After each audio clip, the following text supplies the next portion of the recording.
প্রশাসনের ভয় বা বিরোধী দলের যারা আছে তাদের ভয়, যে কোনো কারণেই হোক। কিন্তু এটা কি দুনিয়া, এটা কি প্রশাসনের ক্ষমতা সীমিত, বিরোধী দলের লোকের ক্ষমতা সীমিত। প্রশাসনের লোকেরাও মানুষ, বিরোধী দলের লোকেরাও মানুষ। মানুষের হায়াত সীমিত, ক্ষমতা সীমিত, চিন্তা সীমিত, দৃষ্টিসীমা সীমিত, কর্ণের কানের শ্রবণ শক্তি সীমিত। এদের ভয়ে যদি আমরা পলায় থাকি, হ্যাঁ কোনো জায়গা হয়তো পেতে পারি যে আমি নিজেকে একটু সেভ রাখতে পারলাম। এবার আখিরাতে পরকালে হাসরের ময়দানে অসীম ক্ষমতার মালিক আল্লাহ তাআলা থেকে কেউ কি পলাইতে পারবে?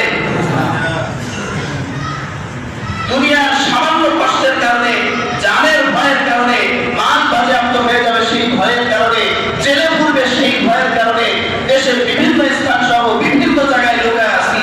পরকালে আল্লাহর ভয়ে কোন জায়গায় গিয়ে লুকাবো? সূরাতুর রহমানে আল্লাহ বলেন, ইয়া মা'শারাল জিন্নি ওয়াল ইনসি ইসতাতা'তুম আন তানফুযু মিন আকতারিস সামাওয়াতি ওয়াল আরদি ফানফুযু লা তানফুযুনা ইল্লা বিসুলতান। হে মানুষ, হে জিন জাতি, তোমরা যদি চাও আসমান এবং জমিনে ভাইগা যাবা, তাহলে তুমি ভাইগা যাও। দেখি কোন জায়গায় যাও, তোমরা আমার আসমান এবং জমিন থেকে ভাইগা কোথাও যেতে পারবা না। কারণ আসমানে ভাইগে গেলে ওই আসমানটাও কার, জমিনের তলদেশে ভাইগে গেছে ওই জমিনটাও কার। ফেরেশতার মাধ্যমে ওখান থেকে আবারও নিয়ে আসবে, নিয়ে এসে হিসাব নিকাশ করবে। বাঁচার কোনো সুরত নাই, বাঁচার সুরত নাই, বাঁচার সুরত নাই। কর্মদিবস, মালিক ইয়াউমিদ্দিন, মালিক ইয়াউমিদ্দিন, ইয়াউমুল জাযা, প্রতিফল দিবস। রেজাল্টের সময় দুনিয়ার পরীক্ষায় হয়তো কেউ অনুপস্থিত থাকতে পারে, কিন্তু পরকালের পরীক্ষায় কেউ অনুপস্থিত থাকতে পারে। ওখানে ইমাম সাহেবও থাকবে, মুয়াজ্জিন সাহেবও থাকবে, মুতাওয়াল্লি সাহেবও থাকবে, সভাপতিও থাকবে, আপনারাও থাকবেন। সকলেই পাশের মানুষকে চিনতে পারবেন। এই যে এখন যেরকম আমরা পাশে কোনো একটা মিটিং হচ্ছে, কোনো একজন বক্তৃতা দিচ্ছে, এমন অবস্থায় পাশের মানুষকে আমরা চিনি। হাসরের ময়দানেও এভাবে একে অপরকে চিনবে, কিন্তু কথা বলতে পারবে না। কেন? কারণ ওই লোকও টেনশনে আছে, আমি নিজেও টেনশনে আছি, না জানি আমার কি হয়, ওর খবর আবার কিভাবে নেব। দুনিয়াতে তো কোনো মজলিস মিটিং এ গেলে পাশের জনকে বলি, কি বাবা কেমন আছো, কখন আসলা, কিসের উদ্দেশ্যে আইছো, খিচুড়ি খাওয়ার উদ্দেশ্য, 500 টাকা পাওয়ার উদ্দেশ্যে। ওইখানে গিয়ে কি বলবে? ওইখানে পাশে মা থাকবে, পাশে বাবা থাকবে, পাশে কলিজার টুকরা সন্তান থাকবে, যার জন্য আপনি সুইসাইড করেছেন, এমন স্বামী এবং স্ত্রীও থাকবে, কিন্তু একে অপরকে পরিচয় দিবে না। কারণ পরিচয় দিলে আবার যদি সওয়াব চেয়ে বসে, সওয়াব যদি চায় বসে। এই কথাটা আল্লাহ বলছেন সূরাতুল আবাসার মধ্যে বলছেন, ইয়াউমা ইয়াফিরুল মারউ মিন আখিহি, মানুষ তার ভাই থেকে পলাবে, ওয়া উম্মিহি ওয়া আবিহি, বাবা মা থেকে পলাবে, ওয়া সাহিবাতিহি ওয়া বানি, স্ত্রী থেকেও পলাবে, সন্তান থেকেও পলাবে। লিকুল্লি ইমরিইম মিনহুম ইয়াউমাইযিন শা'নুন ইউগনি, অবস্থা এমন হবে যে মানুষকে নিজের আপনজনকে ভুলাইয়া দিবে, আপনজনকে ভুলাইয়া দিবে। ওই দিন কেউ লুকোচুরি করতে পারবে না। ওই দিন পলানোর জন্য অন্য কোনো দেশ থাকবে না, অন্য কোনো ভবন, প্রাসাদ, অট্টালিকা কিছুই থাকবে না। এই কথা আল্লাহ বলছেন না? কোনো কিছুই যে থাকবে না, আল্লাহ বলছেন না? ইদা শামসু কুওয়িরাত, সূর্য সেদিন ধ্বংস হয়ে যাবে। ওয়াইদান নুজুমুন কাদারাত, এবং তারকাগুলি খসে খসে পড়বে। ওয়াইদাল জিবালু সুয়িরাত, পাহাড়কে তুলো ধুলো করা হবে। ওয়াইদাল আরদু মুদ্দাত, জমিনকে বিস্তৃত করে দেওয়া হবে। পাহাড় থাকবে না, প্রাসাদ থাকবে না, অট্টালিকা থাকবে না, গাছপালা কিছু থাকবে না। জমিন এক সমান হয়ে যাবে, একে অপরকে দেখতে পারবে। বাংলাদেশ, পাকিস্তান, হিন্দুস্তান কোনো নাম থাকবে না, সব জায়গাটা এক হয়ে যাবে। পলানোর কোনো জায়গা নাই। বলেন তো ওই জায়গায় আমাদের উপস্থিত উপস্থিত হতে হবে কি হবে না? সকলেই বলেন হবে কি হবে না? বিশ্বাস হয়? কেন আমল সুন্দর হচ্ছে না? কেন মসজিদ পর্যন্ত আসতে পারছি না? কেন মৃত ব্যক্তিদের দেখে আমাদের টনক নড়ছে না? আর কত ভাবে বুঝাইলে এই বিষয়টা আমাদের মাথায় আসে? দ্বীনি ধর্মীয় কাজ শুধু মসজিদের মধ্যে সীমাবদ্ধ না। অন্যথায় মানুষ শুধু মসজিদে পড়তো, মরাটা কি ধর্মীয় কাজ? বলেন তো, মরা মানুষের মরে যাওয়া এটা কি ধর্মীয় কাজ? ধর্মীয় কাজ হইলে তো আপনারা মসজিদের মধ্যে এসে বলতেন ওয়ানে যাব, অন্য জায়গায় মরার সুযোগ নাই। কিন্তু মানুষ কি শুধু মসজিদে পড়ে? মসজিদে খুব কমই মরে। ঘরে মরছে, বাথরুমে মারা যাচ্ছে, রাস্তায় অ্যাক্সিডেন্টে মারা যাচ্ছে, অন্য কোনো দুর্ঘটনায় মারা যাচ্ছে। মারা যাওয়ার কোনো সময় নাই, কোনো স্থান নাই, মানে আমাদের জানা নাই। যে কোনো সময় আমাদের ডাক চলে আসতে পারে। এজন্য আমল সুন্দর করতে হবে। পরীক্ষার হল স্যার আপনাকে কিছুই বলবে না, এখানে প্রতিদান দিবে না। আমরা অনেক সময় কোনো একটা নেক কাজ করি, তৎক্ষণাৎ প্রতিদান চাই যে আল্লাহ আমি নামাজ পড়ছি, এখনই আমাকে এই ঝামেলা থেকে মুক্তি দেন। বলেন তো ফলাফল দিবস দুনিয়া নাকি আখিরাত? তাইলে যদি ওটা ফলাফল দিবস হয়, এখানে যদি আপনি কিছু পান, বুঝতে হবে এটা আল্লাহর রহমত। কিন্তু নিয়ম অনুযায়ী এখানে দেওয়ার কথা না। এখানে ধনী ব্যক্তিও মরে, গরিব ব্যক্তিও মরে, প্রেসিডেন্টও মরে যায়, জনগণ সাধারণও মরে যায়। সবাই এক গতিতে এক নিয়মে এখানে চলবে। এখানে মারা যাওয়ার পরে সেই লোকটা ক্ষমতা, দর্প, সম্পদ সব কিছু তার হাতছাড়া হয়ে যাবে। আল্লাহু আকবার।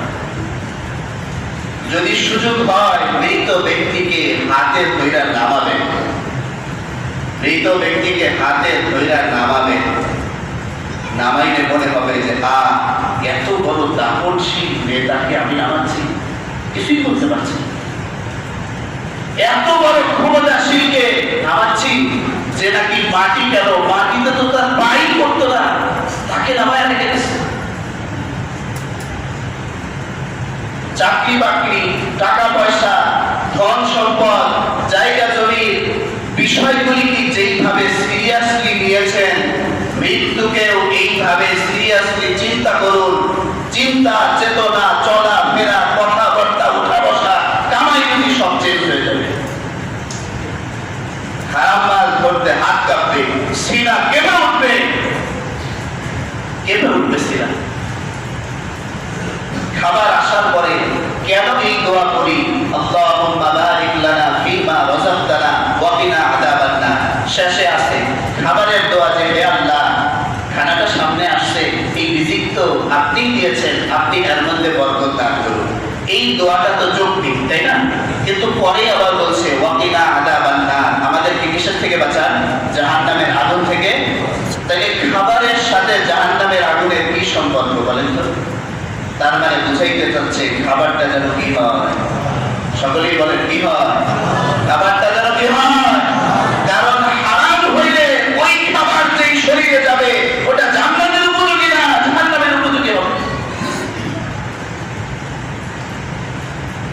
কিছু মানুষ দুনিয়াতে আসছে শুধুই খাওয়ার জন্য, কিছু মানুষ দুনিয়াতে আসছে শুধুই ভোগ বিলাসের জন্য। ভোগ বিলাসের জায়গায় তারা ভোগ বিলাস তো করবো আমরা কোথায়? জান্নাতে। জান্নাতে ভোগ বিলাস করতে, জান্নাতে ঘুমাবেন, শত শত বছর পার হয়ে যাবে। আল্লাহ যেন আমাদের সকলের কবরকে জান্নাতের টুকরা বানায় দেয়, বলেন আমিন। এই কবরটা যদি জান্নাতের টুকরা হয়, এই কবরে যাওয়ার পরে একটা ঘুম মুমিন দিবে, যখন ইসরাফিল আলাইহিস সালাম সিংহায় ফুঁক দিবে তখনই কেবল সে জান্নাতে হবে। ওঠার পরে বলবে কি ব্যাপার, কেবলই একটু ঘুমাইছি, কেন আমাদেরকে ডাইকা তুললা?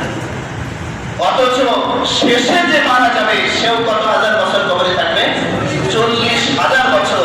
তাইলে আমরা এখন যারা মারা যাব তারা কত বছর থাকবো আমাদের জানা নাই। এত লম্বা সময় হওয়ার পরেও সিংহায় ফুঁক দেওয়ার পরে যখন পুনরুত্থান দিবস হবে তখন বলবে কিছুক্ষণ আগেই তো ঘুমাইছিলাম, কেন ডাক দিলাম? কিন্তু যেই ব্যক্তির কবরটা হুফরাতুন মিন হুফারিন নার, জাহান্নামের গর্ত হবে, আল্লাহ আল্লাহ আমাদেরকে মাফ করে দেন। আমরা কাজায়ে আমলেও পড়ছি, বুখারী শরীফের মধ্যে, মুসলিমের মধ্যেও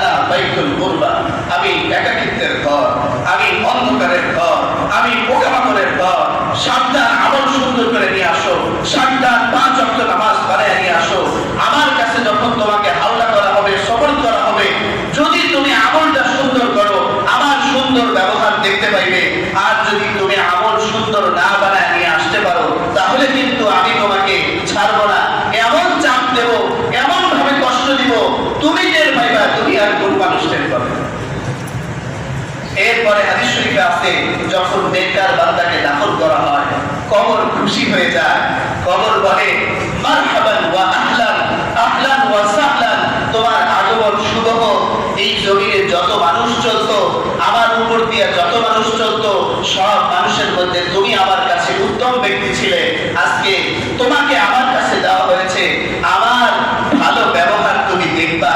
এই কথা বলার পরে কবর তার দৃষ্টি সীমা পর্যন্ত প্রশস্ত হয়ে যায়। জান্নাতের খুশবু তার কবরে দেওয়া হয়, জান্নাতের পক্ষ থেকে কাপড় বিছানা তার কবরের মধ্যে বিছায় দেওয়া হয়। এর বিপরীতে বদকারকে যখন কবরে রাখা হয় তখন কবর খুব কর্কশ ভাষায় বলে যে তুমি এই জমিনে যারা চলাচল করেছে তাদের মধ্যে সবচেয়ে ধোঁকাবাজ, ধান্দাবাজ, নিকৃষ্ট এবং সুবিধাবাদ মানুষ ছিলা, তুমি আজকে আমার কাছে আসছো, আমার ভয়ঙ্কর রূপ তখন দেখতে পাবে। তখন কবর তাকে এমন জোরে চাপ দেয়, এক পাজরের হাড় আর এক পাজরের মধ্যে।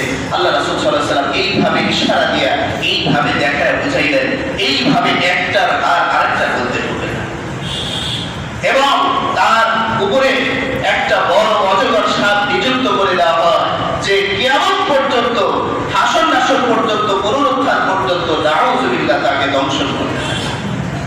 এবার বলেন ওই শাস্তি আমাদের সহ্য করার যোগ্যতা কারণ আছে? নাই। সুতরাং আমল কি বানাইতে হবে? বলেন সুন্দর বানাইতে হবে। আমল কি বানাইতে হবে? এখানে পরীক্ষার জায়গা যেহেতু আপনাকে কোনো ফেরেশতা এসে হাত ধরে একবার মসজিদে নিয়ে আসবে, ইমাম সাহেব আপনাকে নিয়ে আসবে না, মুয়াজ্জিন সর্বোচ্চ চিল্লাইতে পারবে এবং ডাক দিতে পারবে, আল্লাহু আকবার, আল্লাহু আকবার, হাইয়া আলাস সালাত, নামাজের দিকে আসো, হাইয়া আলাল ফালাহ, কল্যাণের দিকে আসো। এর বাইরে মুয়াজ্জিন বেশি কিছু করতে পারবে না, কারণ এটা পরীক্ষার জায়গা। কারণ এটা কি? পরীক্ষার জায়গা।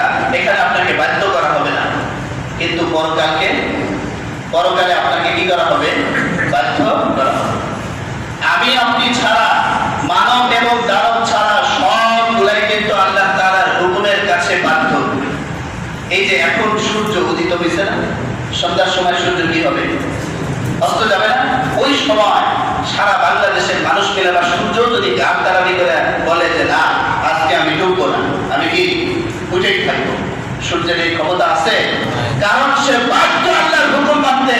মানুষকে আল্লাহ সম্মান দিয়েছেন, বাধ্য করেন নাই, পরীক্ষার জন্য সুযোগ দিয়েছেন, তোমার ইচ্ছা শক্তি দিয়েছি, চাইলে করো, না চাইলে না করো, তবে যেরকম করবা তেমনই পাবা।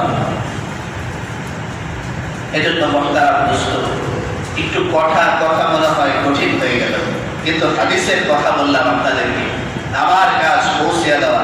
আমি কিন্তু এখানে দোয়া করি আমার মহল্লার প্রত্যেকটা বালেক নরনারীকে আল্লাহ নামাজি বানায় দেয়, দিনদার বানায় দেয়। শুক্রবারেও দোয়া করি এখানে যারা আসছে তাদের প্রত্যেকের ফ্যামিলিকে দিনদার বানায় দেয়। এখন আমি তো দোয়া করলাম, আমার জন্য তো প্রত্যেকের বাড়িতে যায় খুঁটিনাটি আপনার বউ, মা ইত্যাদি ভাই বোনের সাথে বসা সম্ভব না, তো ওইটার জিম্মাদার তো আমিও না, ওইটার জিম্মাদার আপনি নিজে। আপনার কারণে যদি আপনার মা পর্দা না করে আপনাকে করা হবে, আপনার বোন যদি